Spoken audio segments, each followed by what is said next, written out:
Leonardo, subcoordenador do PROCON do nosso Rio Grande do Norte. Doutor Márcio, seja bem-vindo aqui ao nosso Panorama 95. Bom dia. Bom dia, Marcos. Bom dia a todos os ouvintes. Marcos, deixar aqui um recado bem rápido para o pessoal que está ouvindo, os usuários do serviço do PROCON, aqui em Caicó. Marcos, nós temos um atendimento muito forte, muito pesado pelo WhatsApp. Eu sempre venho divulgando, inclusive, que o atendimento preferencial do PROCON é pelo WhatsApp. As pessoas devem evitar comparecer à Central Cidadão ainda, enquanto a situação não está normalizada, enquanto todos não estiverem imunizados. Mas, enfim, na quinta-feira passada à noite, houve uma perda do acesso, o WhatsApp do PROCON foi bloqueado, né, uma questão técnica. Esse acesso foi recuperado no sábado à tarde. Foi necessário algumas horas para que o serviço fosse reativado. Foi reativado ontem, na segunda-feira, por volta das 9 da manhã. Então nós temos ali um acumulado de serviço, né, da sexta-feira, do sábado, do domingo.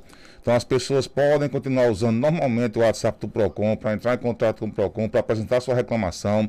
O número é o 992232261, mesmo número que todo mundo já conhece.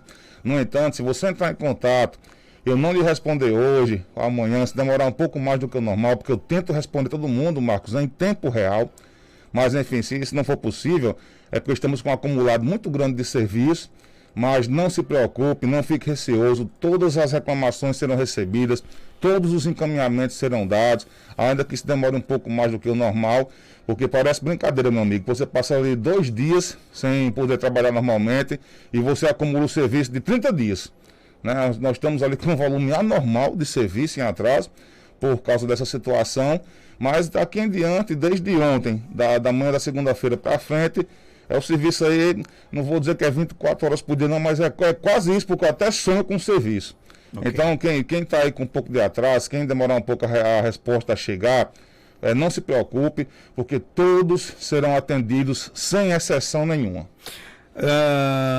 Nosso ouvinte pergunta, doutor Márcio, uma amiga minha financiou um carro em 36 parcelas. Ela já pagou 22. E agora está com 3 parcelas atrasadas. Todos os dias ela recebe mensagens que vai ter o carro apreendido. Quais os direitos dela? Marcos, olha, em relação a esse tipo de mensagem, primeira coisa que eu vou deixar aqui muito claro, tenha cuidado com essas mensagens de SMS, com certos tipos de ligações, quando você tem uma dívida em atraso, como nesse caso da pergunta. Hoje, mais do que nunca, estamos sujeitos à atuação de criminosos e estelionatários. É claro que essa empresa credora que financiou esse carro tem sim o direito de ligar. É certo que dentro de tais e quais limites estabelecidos pela doutrina, pela jurisprudência, pelos entendimentos dos órgãos de proteção e defesa do consumidor, a ligação não pode ser vexatória, os contatos não podem ser perturbadores. Essa relação, essa ameaça de perda do carro ser apreendido, ela existe, é uma ameaça, isso é um perigo real para quem está em atraso no contrato de financiamento, de leasing, mas costumeiramente as financeiras não mandam esse tipo de mensagem, certo? Isso pode acontecer? Pode. Marcos, tem uma coisa que as pessoas não sabem, isso não é publicamente divulgado com a força que precisa, mas quando você faz o financiamento do seu carro, da sua moto, da sua casa própria, de qualquer bem da vida que você queira comprar e precise desse dinheiro emprestado da instituição financeira, porque o financiamento ou o leasing é um empréstimo de dinheiro, ele funciona da seguinte forma: você financiou o seu veículo, como no caso da pergunta, em 48 prestações. Marcos, quando você paga a prestação de número 47, esse carro, esse veículo, ele ainda pertence integralmente à financeira. Na hora que a financeira empresta o dinheiro para a compra do carro, você vai usar o carro, mas ele pertence àquela instituição financeira. Por isso que no documento do carro vem a anotação da alienação fiduciária, vem ali a restrição. Esse carro ele não lhe pertence ao banco ou àquela financeira. Até o pagamento da prestação número 47, da penúltima prestação, muita gente acha que paga uma metade, é dono da metade do carro. Não é. Quando você pagar a penúltima prestação, aquele veículo, seja qual for o bem, ele pertence ainda integralmente àquela financeira, ele não é nem um pedaço seu. Para falar aqui, eu vou deixar o juridiquês de lado, mas para que você entenda, até a sua penúltima prestação é como se você pagasse um aluguel desse veículo, no caso da pergunta. Quando você pagar a última prestação, aí sim a propriedade será transferida para você dentro de uma certa burocracia. vai ser emitido um novo documento, um documento de quitação daquele veículo, você vai solicitar no Detran a baixa da alienação fiduciária daquele veículo e ele, enfim, será seu. Então, esse é o risco de quem compra o bem financiado pela instituição financeira. E ele pode sim, no caso de inadimplência, quando você não consegue pagar, entenda que ele não vai querer saber qual é o motivo do seu atraso. Ele não quer saber se é porque alguém ficou doente na família, se alguém perdeu emprego, se alguém perdeu a vida, se você usou seu dinheiro para farrear. Não interessa para o banco, interessa que você não pagou. E ele pode sim contratar um escritório, entrar com ação de busca e apreensão para reaver aquele bem e ainda vai entrar com a execução contra você se ele entender que você deve dinheiro dentro da operação. O que vai ser estabelecido pelo valor originário do bem e o valor da depreciação daquele bem, que vai chegar ao valor atual, e o banco ele ainda pode, quase sempre isso acontece, entrar com ação de cobrança ou com ação de execução contra aquele devedor. Então esse é o risco de quem entra no financiamento. Qual é o seu direito? O direito é aquele que já falamos aqui várias vezes, o juro não ser abusivo, o contrato ser cumprido, nessa questão do atraso, não haver juros sobre juros de forma muito extorsiva, né, de forma excessivamente onerosa, em relação a essas cobranças, esse tipo de ligações, quando ela parte realmente do seu credor, ele pode lhe cobrar porque é uma dívida devida, né, realmente existe o atraso, mas não pode ligar para você sábado, domingo, feriado, não pode ligar para você antes das 8 da manhã, não pode ligar depois das 6 da tarde, não pode ligar ameaçando. Então, muitas vezes, quando chega esse tipo de mensagem que foi citada na pergunta, falando em penhora de bens, falando em bloqueio de bens, falando em bloqueio de benefício previdenciário, falando ali em penhora de imóveis, falando em cartórios, falando que seu nome vai ser protestado, falando em advogado de cartório, quase 100% desse tipo de mensagens são fraudulentas. Quase 100% dessas mensagens apontam ali um link para você acessar, ou então um número para você retornar. Nunca você vai retornar e nunca você vai acessar, porque você vai estar sujeito a outros prejuízos maiores. Então, qual é a orientação do PROCON nesse caso? Entre você em contato com a sua financeira, por escrito, pelo site da financeira, ou pelo 0800, porque deve existir um número de contato fácil, ou pelo site, certo? Ali você vai ter várias formas de acesso. Eu sempre prefiro o contato por escrito e vai tentar negociar a sua dívida, vai saber o que é que você precisa fazer, que tipo, que formas, que formatos, que condições eles lhe oferecem para que você regularize e coloque em dia, se for esse o seu interesse. Com isso aí você vai afinar a sua história, vai demonstrar que tem intenção de continuar pagando, de continuar em dia e vai amenizar essa situação. E se ainda assim esse tipo de mensagem continuar a chegar, aí pronto, é a prova dos 9 de que se trata de estelionatários entrando em contato com você e não aquela credora a quem você realmente deve dinheiro. Fiz um empréstimo no banco e negociei as prestações e pago todos os meses as prestações em dia. Mas precisei do meu CPF e descobri que estou no SPC. Fui saber o porquê, descobri que é porque estou devendo ao banco. Isso é correto, já que eu pago em dia a minha dívida? Marcos, essa é uma situação que tem acontecido.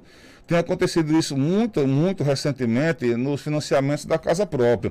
Você, para financiar a casa própria, você é obrigado a abrir, a contratar uma conta, que pode ser uma poupança ou uma conta corrente, naquela instituição financeira.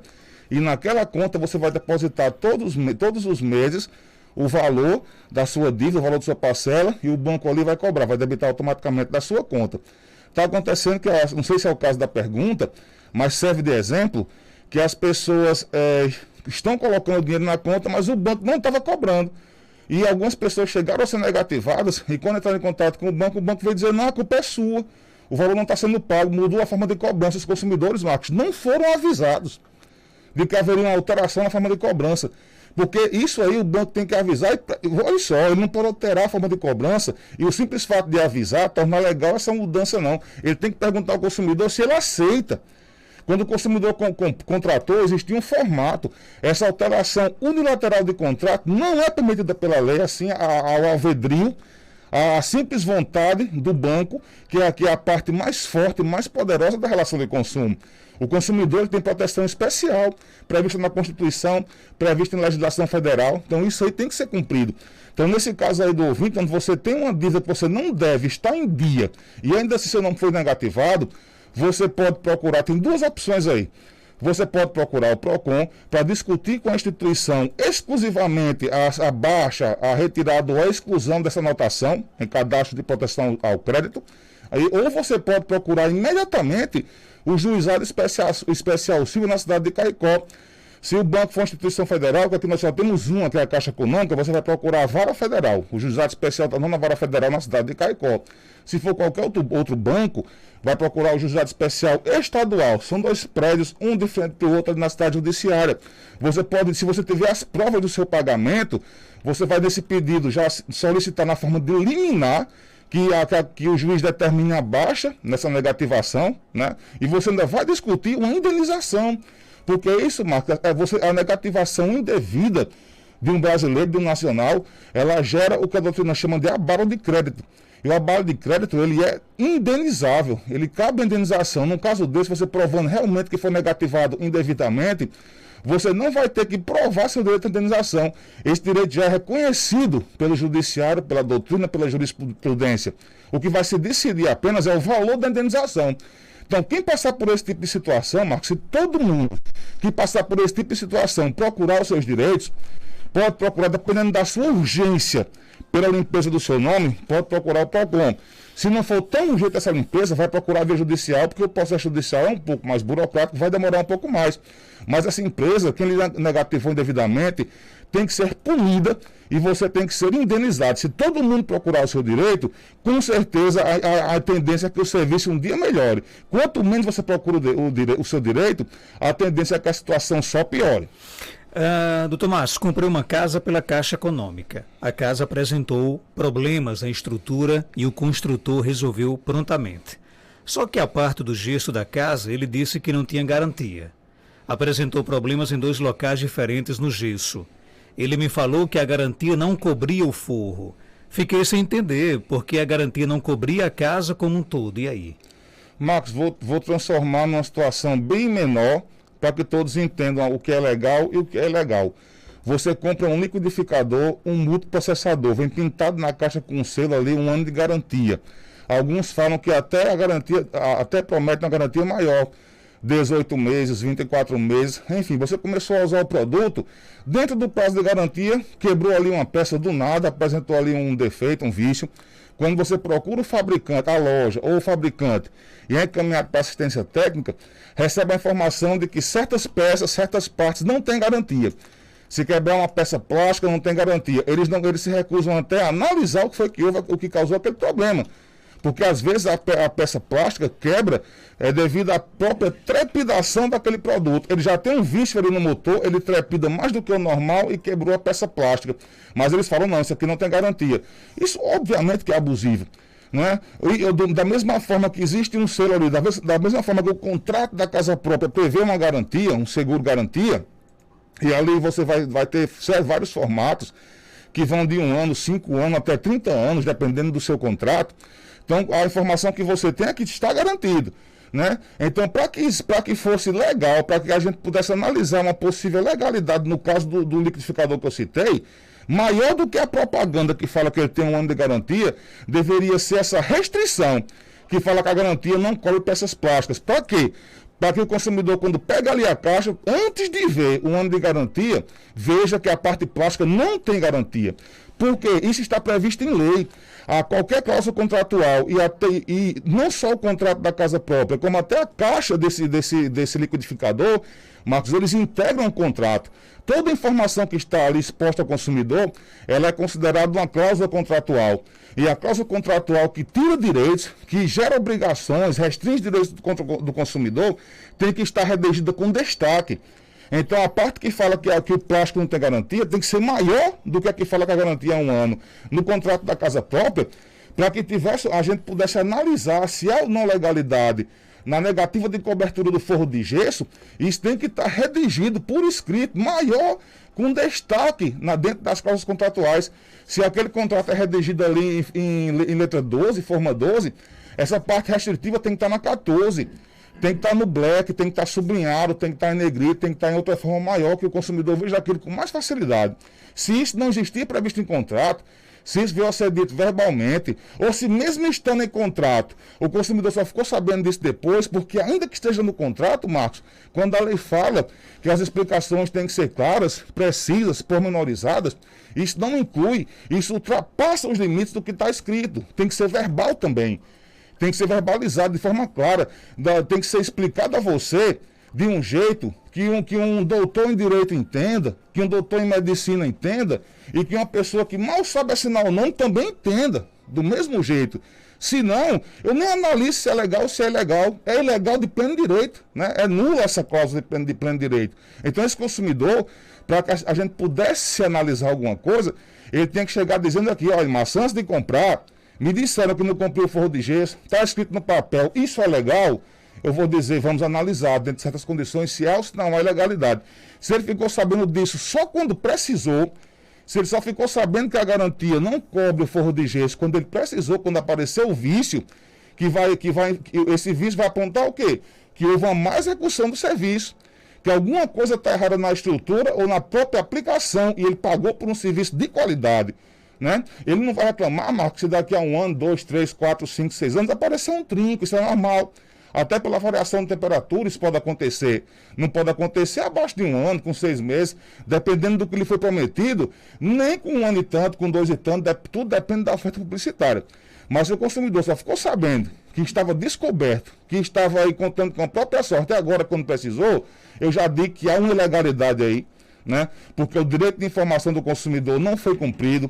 E isso é um conceito, o direito de informação, ele é um conceito basilar, ele é um alicerce do direito do consumidor.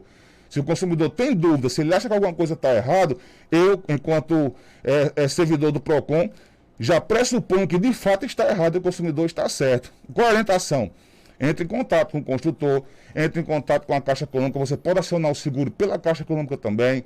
Se achar dificuldade nesse contato, faça por escrito, registre sua reclamação para que ela possa servir de prova na via judicial, caso você tenha que acionar, cabe um processo, se não conseguir resolver o seu problema. Tem mais perguntas chegando, bom dia. Bom dia, Marcos Dantas, de ouvinte da 95 FM. Eu queria saber, Marcos, a pergunta vai direcionar ao doutor Márcio.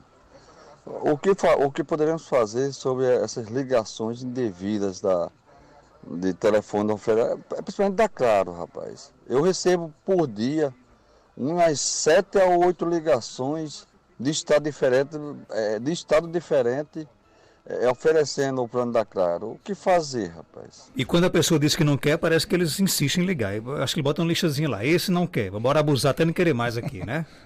Parece pega no pé de quem não quer. Olha, 2 caminhos a seguir.